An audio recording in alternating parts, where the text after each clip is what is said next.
معزز ناظرین و سامعین کرام، السلام علیکم ورحمۃ اللہ وبرکاتہ۔ معزز ناظرین و سامعین کرام، بے شک صحابہ کرام رضی اللہ عنہم کی زندگی کا ابتدائی دور مکی زندگی کی محکومی کا دور، یعنی بہت غربت، افلاس اور قسم پرسی کا دور تھا۔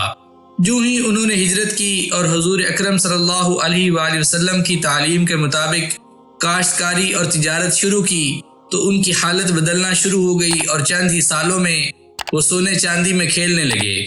مگر جو زمانہ بڑھتا گیا ان کا دولت مند ہونا بھی ساتھ ہی ساتھ بڑھتا گیا، جس کا ثبوت آپ کو خلیفہ دوم اور سوم حضرت عمر اور حضرت عثمان رضی اللہ عنہم کے حالات میں نظر آئے گا۔ وہ تمام صحابہ کرام جو دولت مند صحابہ کی لسٹ میں آتے تھے، آج کی اس ویڈیو میں ہم سب سے پہلے حضرت عبد الرحمن بن عوف رضی اللہ عنہ کا ذکر کریں گے۔ آپ ایک جلیل القدر صحابی ہیں۔ حضور اکرم صلی اللہ علیہ وآلہ وسلم نے آپ کو زندگی ہی میں جنت کی بشارت دی تھی، اور آپ ہی کے متعلق سرور کائنات صلی اللہ علیہ وآلہ وسلم نے فرمایا تھا، تو اہل آسمان میں بھی امین ہے اور اہل زمین میں بھی امین ہے۔ آپ کو تجارت کا بہت شوق تھا، چنانچہ مدینہ منورہ پہنچتے ہی آپ نے ایک معمولی سی دکان کھولی۔ اس سے بتدریج اتنی ترقی کی کہ شاید ہی دنیا میں کسی نے اتنی ترقی کی ہو۔ آگے پیش کیے جانے والے واقعات سے آپ کی دولت و تمول کا ہلکا سا اندازہ لگایا جا سکتا ہے۔ سورہ توبہ کے نزول پر جب نبی کریم صلی اللہ علیہ وآلہ وسلم نے صحابہ کرام رضی اللہ عنہم کو صدقہ و خیرات کی ترغیب دلائی، تو جہاں دیگر صحابہ رضی اللہ عنہم نے حسب استطاعت کچھ نہ کچھ خیرات کی، وہاں حضرت عبد الرحمن رضی اللہ عنہ نے 4000 درہم پیش کیے تھے۔ حالانکہ یہ وہ زمانہ تھا جب کہ آپ کا کاروبار ابتدائی منازل طے کر رہا تھا۔ ایک بار حضور اکرم صلی اللہ علیہ وآلہ وسلم نے غلاموں کو آزاد کرنے کی تحریک فرمائی تو عبد الرحمن بن عوف رضی اللہ عنہ نے ایک ہی دن میں 30 غلام آزاد کر دیے، حالانکہ ایک ایک غلام کئی ہزار میں خریدا گیا تھا۔ اگرچہ آپ کے کاروبار کا زیادہ تر انحصار تجارت پر تھا، مگر کچھ نہ کچھ زمینداری کا سلسلہ بھی تھا۔ خیبر کے علاوہ دیگر مقامات پر بھی آپ کی بہت سی زمین تھی۔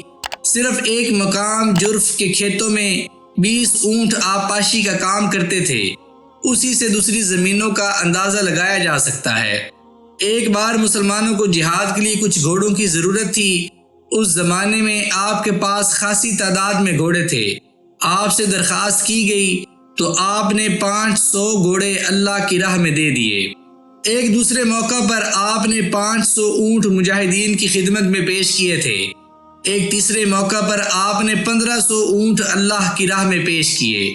قومی چندوں میں ہمیشہ آپ دوسروں سے بڑھ کر حصہ لیا کرتے تھے، چنانچہ 2 بار آپ نے 40,000 نقد پیش کیے۔ ایک بار حضور اکرم صلی اللہ علیہ وآلہ وسلم نے فرمایا کہ عبد الرحمن، میں نے دیکھا کہ تم جنت میں بہت دیر سے داخل ہوئے ہو۔ میں نے پوچھا تو تم نے کہا کہ میں اپنے مال و دولت کا حساب دیتا رہا کہ کہاں سے کمایا اور کہاں کہاں خرچ کیا۔ عبد الرحمن رضی اللہ عنہ یہ سن کر رو پڑے اور عرض کی کہ حضور اکرم صلی اللہ علیہ وآلہ وسلم، مصر کی تجارت سے میرا 100 اونٹ مال و دولت سے لدا ہوا آ رہا ہے۔ میں وہ سب کا سب مدینہ کی بیوہ عورتوں اور یتیم بچوں کے لیے صدقہ کرتا ہوں، تاکہ قیامت کے دن اللہ تعالیٰ میرا حساب آسان کر دے۔ حضور اکرم صلی اللہ علیہ وآلہ وسلم کی وفات پر ملال کے بعد آپ نے اعلان کر دیا تھا کہ امہات المومنین رضی اللہ عنہم کے تمام مصارف کا ذمہ دار میں ہوں گا۔ آپ رضی اللہ عنہ نے ایک بار امہات المومنین کو ایک فوری اور ضروری مصرف کے لیے اپنا ایک باغ دے دیا تھا جو 4 لاکھ درہم میں فروخت ہوا تھا۔ ایک بار آپ رضی اللہ عنہ نے امہات المومنین کی خدمت میں ایک اور جائیداد پیش کی جو 40 دینار کی تھی۔ ایک دفعہ آپ نے قطع اراضی کے 40,000 دینار وصول کر کے سب کے سب غربا اور مساکین میں تقسیم فرما دیے۔ معزز ناظرین و سامعین کرام، یہاں پر ایک بات ذہن نشین کر لیجئے کہ تب کے 40,000 دینار آج کے 4 کروڑ دینار کے برابر ہو سکتے ہیں، یا شاید اس سے بھی کہیں زیادہ۔ جب آپ اس دنیا سے رخصت ہونے لگے تو آپ نے فرمایا، جنگ بدر میں رسول اللہ صلی اللہ علیہ وآلہ وسلم کے ساتھ جو صحابی شریک جنگ ہوئے تھے، ان میں سے جو بھی اس وقت زندہ ہوں ان کو بلاؤ اور ہر ایک کو 400 دینار میری طرف سے بطور ہدیہ پیش کرو۔ چنانچہ اس وقت 100 سے زائد صحابہ کرام رضی اللہ عنہم موجود تھے۔ سب نے نہایت خوشی کے ساتھ اس وصیت سے فائدہ اٹھایا، یہاں تک کہ حضرت عثمان غنی رضی اللہ عنہ نے بھی اپنا حصہ لے لیا۔ بدری صحابہ رضی اللہ عنہم سے فارغ ہونے کے بعد آپ نے ارشاد فرمایا، اب 50,000 دینار اور 1,000 گھوڑے اللہ کی راہ میں تقسیم کر دیے جائیں۔ چنانچہ وہ بھی اسی وقت تقسیم کر دیے گئے۔ اتنی داد و دہش اور صدقہ خیرات کے بعد آپ کی جائیداد ورثاء میں تقسیم کی گئی تو غیر منقولہ جائیداد کے علاوہ نقد کیش میں سے آپ کی 4 بیویوں کو 8 حصے میں سے بقول بعض 80 ہزار دینار پیش آئے۔ ایک روایت میں ہے کہ 3 بیویاں تھیں، چوتھی متلقہ تھی۔ 3 بیویوں میں سے ہر ایک کو 1 لاکھ دینار وراثت میں ملا۔ ابن عینیہ سے روایت ہے کہ جب حضرت عبد الرحمن بن عوف رضی اللہ عنہ کی جائیداد تقسیم ہونے لگی تو ان کی ایک متلقہ بیوی کو، جسے مرض موت میں طلاق دی گئی تھی، 8ویں حصے میں سے 83,000 نقد ملے۔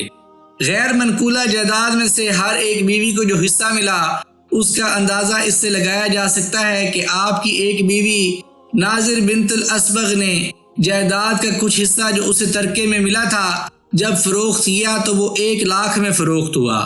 آپ نے ترکے میں سونے کی اتنی بڑی بڑی اینٹیں چھوڑی کہ وہ کلہاڑیوں سے کاٹ کر تقسیم کی گئی اور کاٹنے والوں کے ہاتھوں پر آبلے پڑ گئے۔ آپ نے جائیداد غیر منقولہ اور نقدی کے علاوہ 1,000 اونٹ، 3,000 بکریاں، 100 گھوڑے بھی ورثہ میں چھوڑے جو آپ کے وارثوں میں تقسیم ہوئے۔ معزز ناظرین و سامعین کرام، میں امید کرتا ہوں کہ دولت مند صحابہ کرام کی سیریز کی آج کی اس قسط کو آپ نے ضرور پسند فرمایا ہوگا۔ اگر آپ کو آج کی ویڈیو پسند آئی ہو تو اس چینل کو لائک، شیئر اور سبسکرائب ضرور کر دیجیے گا، اور مزید ایسی ویڈیوز کو دیکھنے کے لیے ساتھ دیے گئے بیل کے آئیکن کو بھی دبا دیجیے تاکہ آگے آنے والی ویڈیوز آپ تک پہنچتی رہیں۔ مجھے اپنی دعاؤں میں یاد رکھیے گا۔ جزاک اللہ۔